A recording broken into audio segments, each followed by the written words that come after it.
If you're new here, welcome. I'm Alexis. I'm a full-time artist in Brooklyn, New York. And on this channel, I share my art and inspiration and my love of the city. It's my hope that in spending time with you, you get a view into a very authentic life here in New York.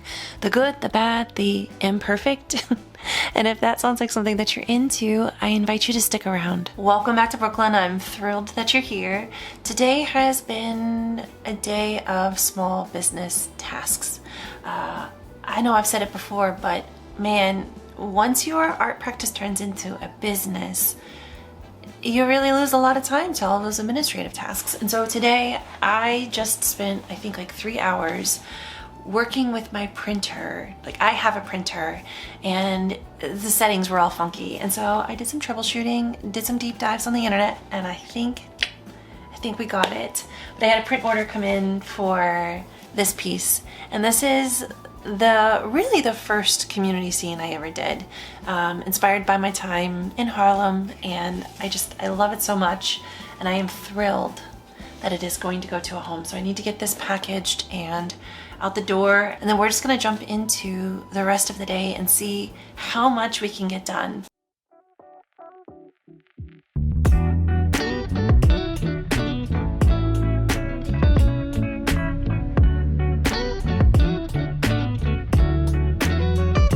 We recently went to Coney Island for one of our friends' birthdays, and it had been nearly a decade since I had been to Coney Island, and it was so much fun. I had never been to a Cyclones game, and as I was walking in, I had just had this thought of how much I enjoy being in community, whether it's a rock and roll show or a protest or a minor league baseball game in Coney Island. I've never been to a baseball game where I could sit and simultaneously smell the ocean air. And so, I don't know, it was really wonderful to be included in such a tremendous celebration of such a dear one.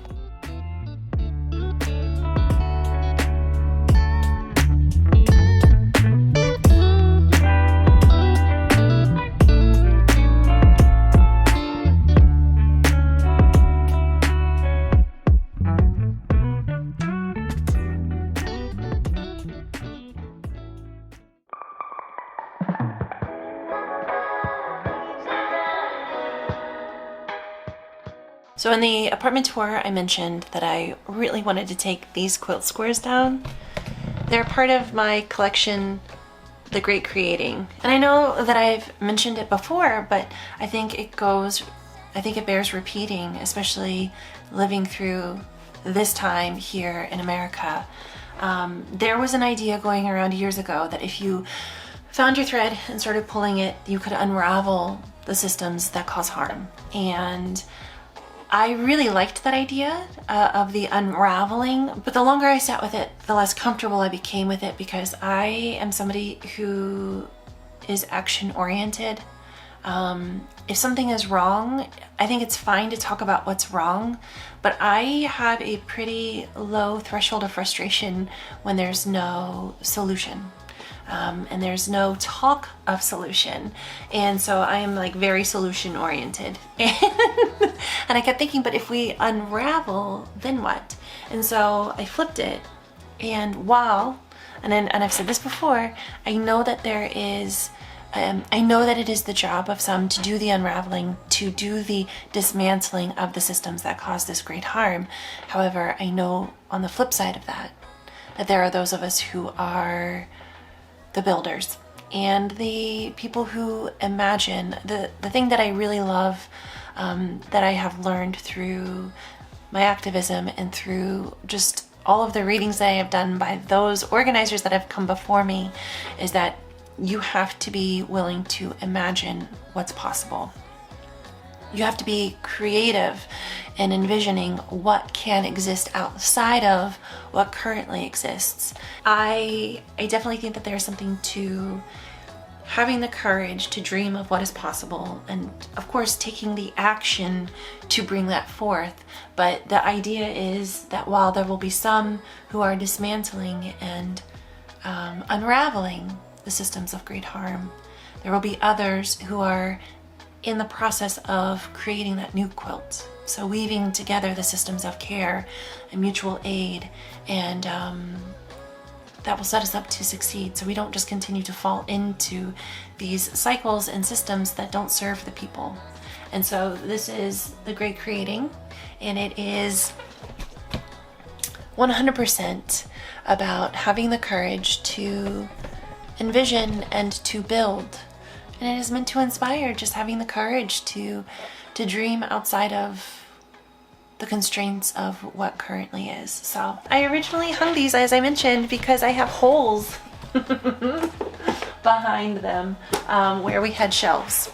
And so today I want to patch this wall and get this down, and so then this part of this mental load will be done. I won't have to be thinking that this is something that I need to do. So I'm gonna see what I need to do to get this done, and hopefully the spackle that I bought a year ago will still spackle.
All right, well, I think that the mantra for my life is, it's not perfect, but it's good. And I'm really proud of myself. I have used spackle a handful of times to varying degrees of success, and I think that this is by far one of the better ones. In that apartment remake from last year, I had to like redo the entire bathroom ceiling because they tore it out because there was like pipe issues with the upstairs neighbors, and then they never finished repairing. And so I did the bathroom ceiling, and it was a vast improvement. Not perfect. I think that once I sand this down, this might end up being the smoothest spackle I've ever done. And so now that that is done, that feels really good. Listen, that mental load of like, it's not something that I need to do right now, but it's something that I need to do eventually, and then it's just kind of there. It's gone. Well, it's almost gone. I have to sand it and paint it, but that was the first major step, and I'm glad that the spackle was still fresh enough to use. So I'm gonna let that set, and I'll probably finish that up later this week. I'm gonna let it set overnight. And then I got my printer sorted out, and that took like 3 hours. I was having an issue where it kept resetting to like a default, even though I was setting customized preferences and saving it, it kept defaulting. And tech is something that I have a growing comfort with. And so with that being said, I went down a little bit of a rabbit hole into Reddit and Adobe Help, and I was able to, I don't know how I got it to work, but it worked. And I got my settings to save, so I was able to get the print order done and this done. And now the last part of today, I just need to work on this community piece. So I still have 5 or 6 hours of alone time to really get focused here in the apartment. So let's get that organized and set up so I can start making progress. But I think the real question is, it's 4 o'clock. Do I need another coffee? I really want another coffee. Will I sleep tonight? When I was like 22, first year teaching in St. Louis, I would teach all day, and then I would go to Starbucks because I was going to Starbucks at the time. We don't go to Starbucks anymore. And I would get a triple shot tall latte and just down it and go to rock and roll shows and get home at 2 o'clock, alarm at 6, rinse, repeat. So I used to be able to drink coffee just to kind of keep me awake for the rock and roll fun. and then I would pass out. But now, 20 years later, that is not the story. So I don't know, maybe I'll make a small pot and have a couple of sips. But yeah, let's get this set up so we can keep moving. All right, I was asked for a skincare routine,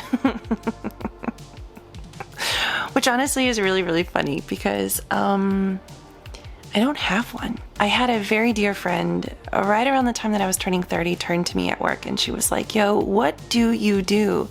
And I was like, girl, I don't even have a moisturizer. And she was appalled.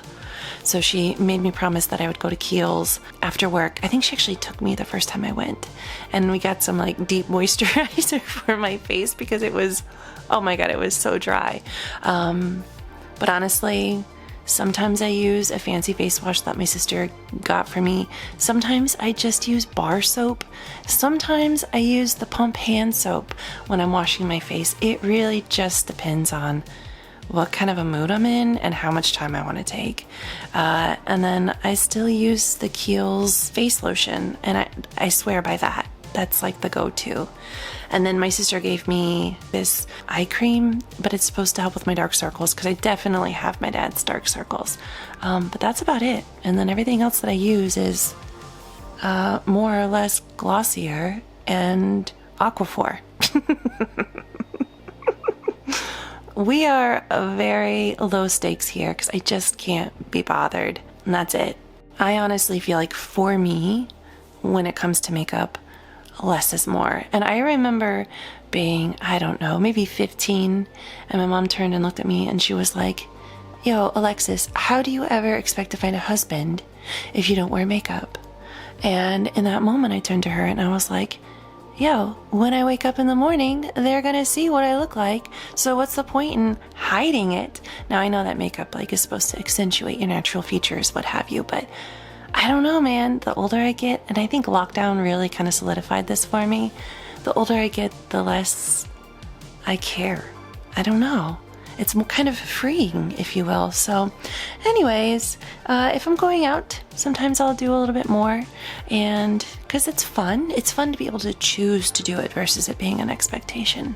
And that's kind of my philosophy on it. But tonight I'm going to meet up with Boo in the city, and I am really looking forward to it. I haven't seen her in a little bit of time, and we're just gonna catch up. So let's get into the Lower East Side and see where the night takes us.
Well, yesterday was really, really busy, but it was full of New York and all the things that I really love, so in that way it was excellent.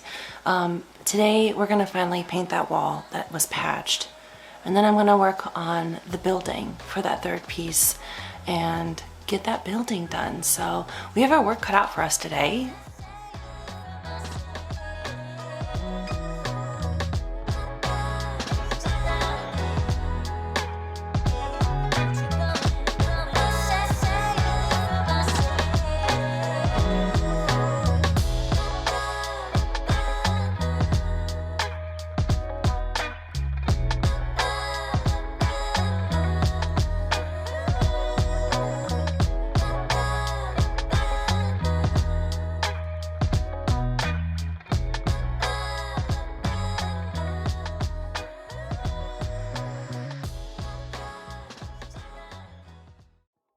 So we early voted for the mayor primaries here in New York. And if you're watching this, this comes out just a few days before the actual final day for votes to be cast. That is June 24th.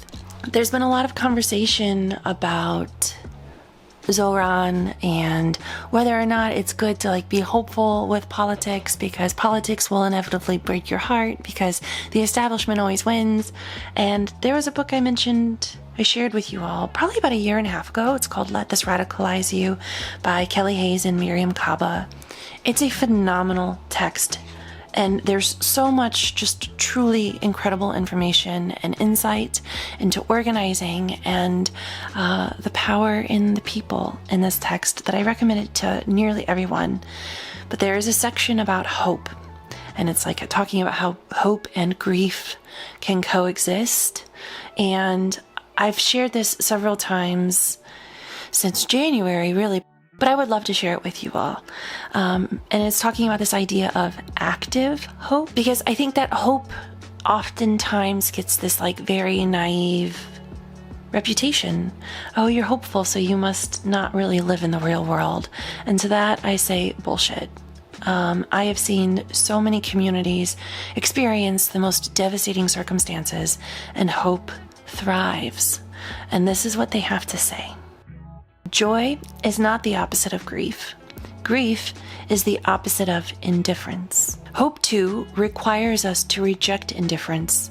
And like many indifference-rejecting phenomenon, it demands effort in order to thrive. When we talk about hope in these times, we are not prescribing optimism. Rather, we are talking about a practice and a discipline, what Joanna Macy and Chris Johnstone have termed active hope. As Macy and Johnstone write, active hope is a practice. Like Tai Chi or gardening, it is something we do rather than have. It is a process we can apply to any situation, and it involves 3 key steps. First, we take a clear view of reality. Second, we identify what we hope for in terms of the direction we'd like things to move in, or the values we'd like to see expressed. And third, we take steps to move ourselves or our situation in that direction. Since active hope doesn't require our optimism, we can apply it even in areas where we feel hopeless. The guiding impetus is intention. We choose what we aim to bring about, act for, or express. Rather than weighing our chances and proceeding only when we feel hopeful, we focus on our intention and let it be our guide. It says this practice of hope allows us to remain creative and strategic. It does not require us to deny the severity of our situation or detract from our practice of grief. To practice active hope, we do not need to believe that everything will work out in the end. We only need to decide who we are choosing to be and how we are choosing to function in relation to the outcome we desire, and abide by what those decisions demand of us. This practice of hope does not guarantee any victories against long odds, but it does make those victories more possible. Hope, therefore, is not only a source of comfort to the afflicted, but also a strategic imperative. And I think about these words all of the time as we continue to navigate this world in which we live. And I hope that they provide some sort of comfort or encouragement for you to actively choose hope. And I'm going to say it again, and I'll say it 1,000 times, but to dream that the impossible is possible, because only then Can it be possible?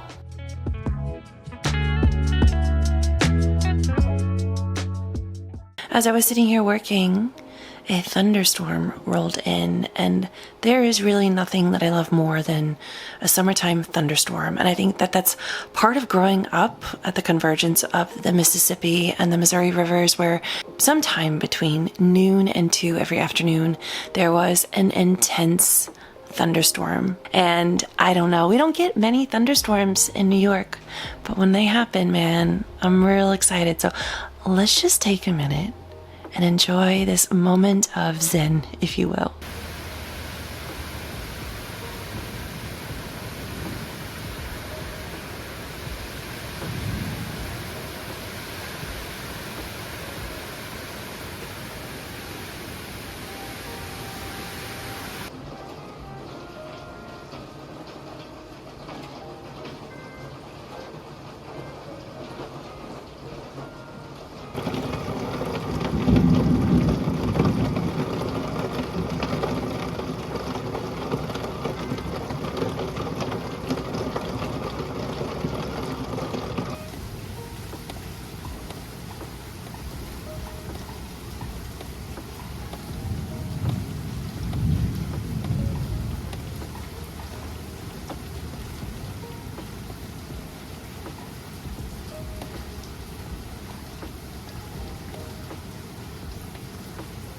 I think I'm gonna wrap up today. I am 2 arches for the windows short, and I also am thinking I might want to add another little layer here. So I have a little bit more work to do, but I honestly just want to read. I have been very slowly working my way through an Indigenous people's history of the United States of America. I know I mentioned that a few videos ago, and I think I've gotten a little bit stuck because it's been, up until this point, a little bit of a review. And while review is excellent, I think the nature of that has made it a little bit more difficult to kind of hook my engagement. But we have just made it to the 60s and 70s, 1960s and 70s, and they were talking about Alcatraz, which I know a little bit about from the author Tommy Orange, who I've mentioned before. But I am looking forward to finishing this book and perhaps learning something new as we get into the more modern times with these histories, and then I can figure out what I want to read next. But if you have any recommendations, let me know, because I need to stop doom scrolling. And so that's where we're at. But I think I just want to read. So if you've made it this far, man, this vlog kind of went all over, but I love New York in the summer. And I hope that you got to enjoy a little bit of New York in the summer too. We did a lot. June's busy. It's really busy, but I'm loving it. If you've made it this far, thank you so much for spending your time with me. I truly am so honored.